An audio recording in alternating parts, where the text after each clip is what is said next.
बाप्पा, मला तुझी फार आठवण येते रे.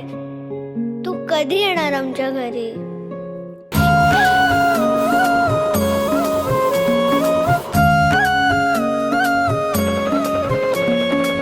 देवा तुझ्याच साठी उघडून दार, वाट पाहून झाली पार. चिंता हरून देवा थकला असणार, दे माझ्या खांद्यावर भार. थोडा इथं टेकून जा, घास खाऊन माझ्या हातातला.